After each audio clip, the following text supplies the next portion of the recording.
My Philadelphia singles ward took a pilgrimage to New York City for the Macy's Thanksgiving Day Parade. And if you've ever been to the Macy's parade, then you know that it's pretty cold outside, and so you kind of create this sense of community with everybody that's there. You know, you go with your group, but then everyone starts, huddling together for warmth and handing out bagels because it's New York. And as every float goes by, somebody's making a comment. So we had the pirate ship with Kenny G on it, because this is 1997. He's got his mullet flowing in the wind and his little saxophone going. And somebody made a comment about the I still laugh about this, the cast of Cats in the parade on their float, grown men in unitards pretending to bat at something because they're being cats. So it actually just kind of became what we did together as a community, and this little Macy's community. And after a few minutes, it wasn't unnatural at all that when this huge contingency of rainbow shirted clad children smiling and singing with jazz hands and just overly cheerful, as they started marching down the street, somebody in our group was going to say something. And it came from this really fabulous woman who had that very New York look about her and kind of weathered face, and she turned and she said, "Here they come. Look at them. Look at that. Here they come. Look at them. The Mormons. They're coming." And everyone started kind of laughing, but then our hearts got a little, doing that little, because this was a missionary moment. We were about to have a missionary moment. So somebody, of course, had to say, "Well, we're all Mormon, and we're not like that." And without even skipping a beat, this woman turned to us and she said, "Honey, no, honey. Those are Utah Mormons," right? And so all of a sudden, I had a name for all of those people who had made me feel bad that I had no pioneer ancestors and had never been to an EFY. They were Utah Mormons. I get it now. And Utah Mormon came to mean to me, from that experience and from others, inauthenticity and overly cheerful and bad fashion sense, because rainbow t-shirts, really. So you can imagine, well, I guess I better step back for just a second and tell you that I grew up in Pennsylvania. And it was does anyone know where Scranton is? Yeah. Scranton is where The Office was set, and I grew up just outside of Scranton in a tiny little place where I attended church in a branch, and there were about 60 to 80 people that would come to church every Sunday in our little branch, and the missionaries called it Outer Darkness. So you can imagine that was a really fun place for them to go. And really the only contact that I had with Western members of the Latter-day Saint Church were those missionaries, and then any of the transplants who got transferred there for work. And we knew they were different because they'd bring their Hawaiian haystacks and their Mormon rap cassettes. Can someone sing that? Mormon rap. I do the really? Seriously? Nobody knows this? Someone has to know this. Anyway, so we knew that there was something, I kind of always knew there was something different between me and them. They also always called us the mission field, which drove me crazy.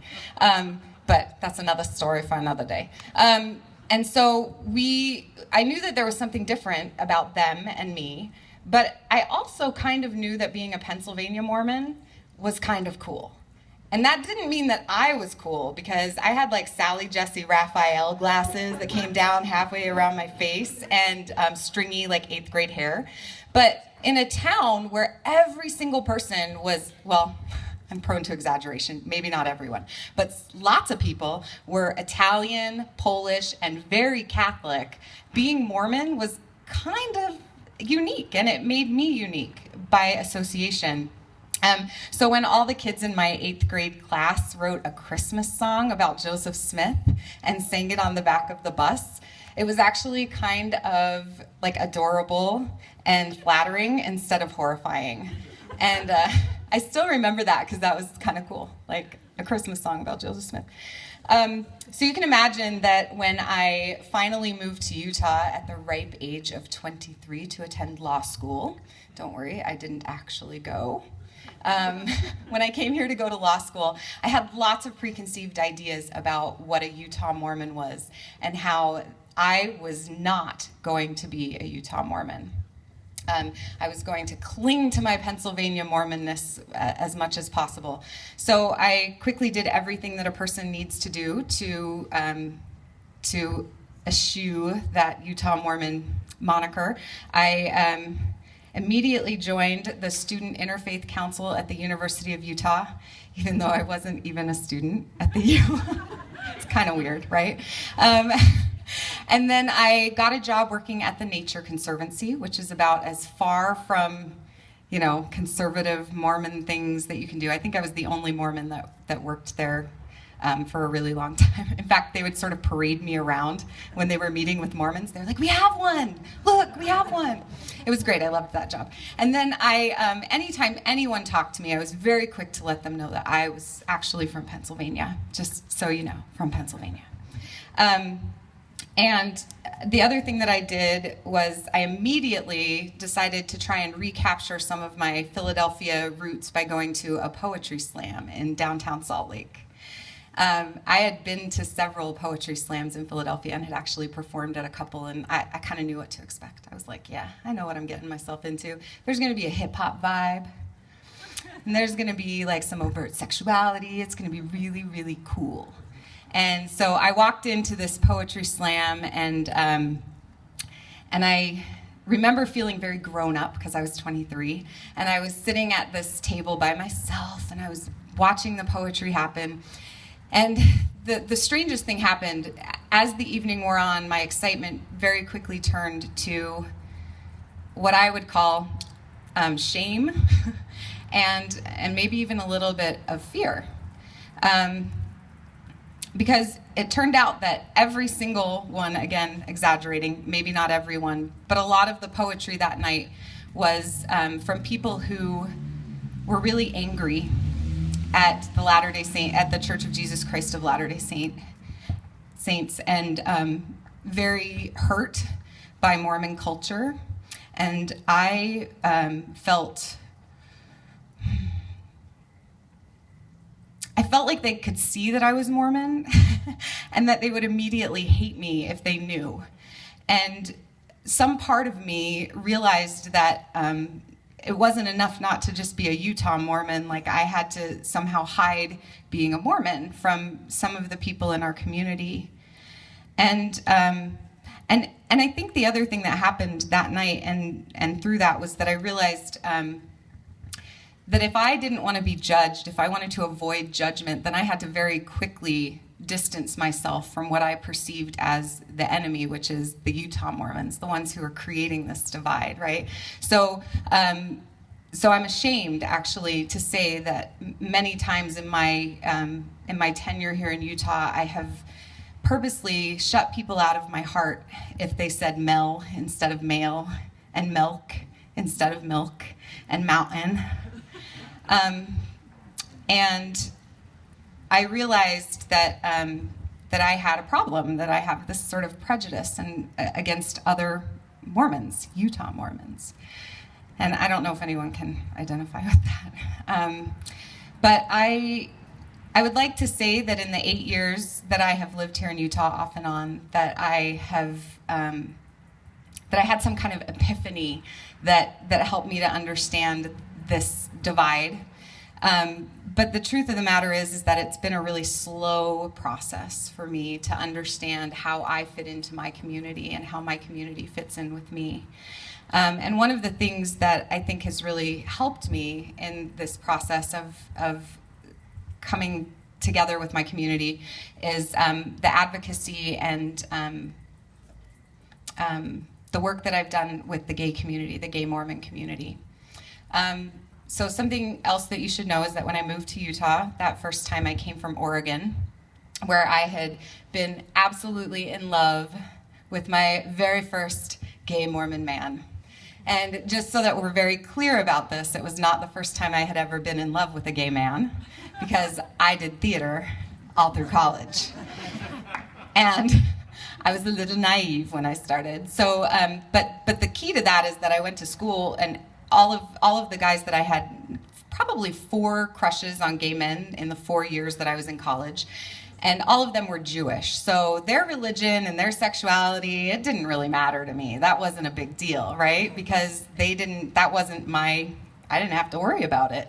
And in fact, I just sort of enjoyed the non-committal party fondling that that being a fat girl in the gay theater community afforded me in college. So I just sort of enjoyed that. You're laughing because you know it's true, right? It's so true. I was like, this is awesome.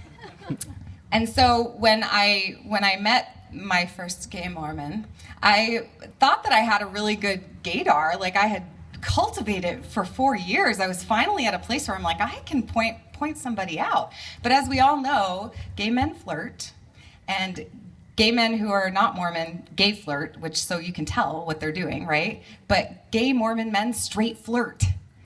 And it's a problem. I couldn't tell. I had no idea. So up until the day he came out to me, I was convinced that we were going to make out. So we're like, I can even remember we were like sitting on a park bench, and I'm like, you feel all that nervous energy? Yeah, good things are gonna happen. And of course, the nervous energy was not what I was expecting. It was a little bit different. And so he came out to me, and that experience was one of the most bittersweet experiences in my life as a straight Mormon girl.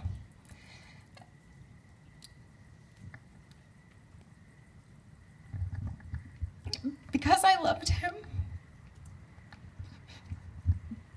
and because I could see how the 2 intersections of his life, his faith community, his religion, my faith community, and his sexuality, and the way that they were hurting him, the crush of those 2 things, and how he couldn't reconcile it, and I couldn't reconcile it.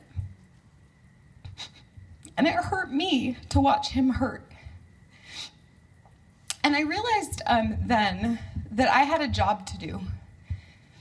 That if I was going to be part of this LDS community, if I was going to be faithful and be part of it, then I had to make room for everybody. Because the church that I believe in, the one that I ascribe to, is one where everybody has a place.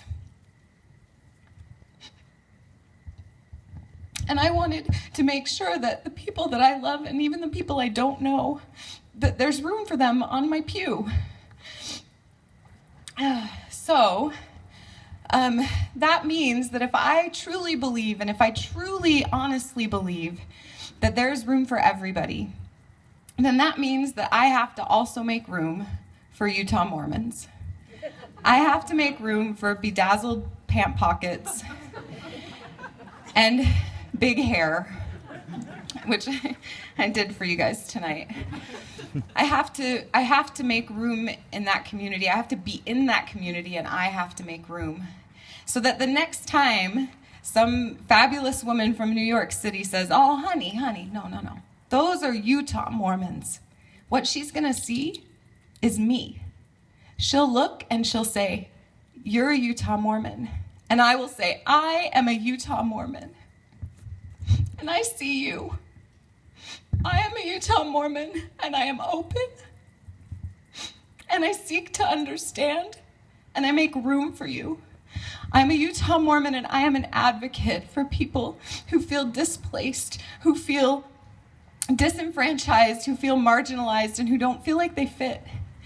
I am a Utah Mormon, and though I will probably never like Hawaiian haystacks as much as I try, I am a Utah Mormon. Thank you.